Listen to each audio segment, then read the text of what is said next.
আসসালামু আলাইকুম। সম্প্রতি দেশকে উন্নয়নের পথে এগিয়ে নিতে তরুণদের অগ্রগণী ভূমিকা রাখা জরুরি বলে মন্তব্য করেছেন প্রধান উপদেষ্টা ডক্টর মোহাম্মদ ইউনূস।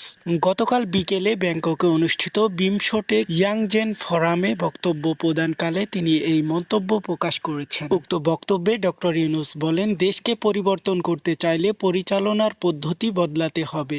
একই নিয়মে সব সময় চলা যায় না। পরিবর্তনের জন্য নতুন ভাবনা, চিন্তা, শক্তি ও নেতৃত্ব জরুরি, যা তরুণ প্রজন্মের মধ্যেই রয়েছে। উক্ত বক্তব্যের সময় ফোরামে বিমসটেকভুক্ত দেশগুলোর তরুণ প্রতিনিধিরা উপস্থিত ছিলেন। সেখানে তিনি নেতৃত্ব বিকাশ, উদ্যোক্তা সৃষ্টি এবং সমাজের ইতিবাচক পরিবর্তনে তরুণদের ভূমিকার উপর গুরুত্ব আরোপ করেন। উক্ত অনুষ্ঠানে বিমসটেক মহাসচিব সহ বিভিন্ন দেশের প্রতিনিধি, তরুণ নেতারা অংশগ্রহণ করেন। তরুণদের উদ্দেশ্যে ডক্টর ইউনূস বলেন, তোমরাই ভবিষ্যৎ, তোমাদের হাতেই সমাজ ও রাষ্ট্রের উন্নয়ন নির্ভর করছে। সাহস ও আত্মবিশ্বাস নিয়ে এগিয়ে যেতে হবে। বক্তব্যের পর এক প্রশ্নোত্তর পর্বে তিনি যুবকদের উদ্ভাবনীয় চিন্তা ও উদ্যোগের প্রশংসা করেন। আপনারা দেখছেন এইচএ গ্লোবাল নিউজ, সাথে আছে আমি হুসেন আহমেদ। সকল আপডেট পেতে আমাদের সাথেই থাকুন। ধন্যবাদ।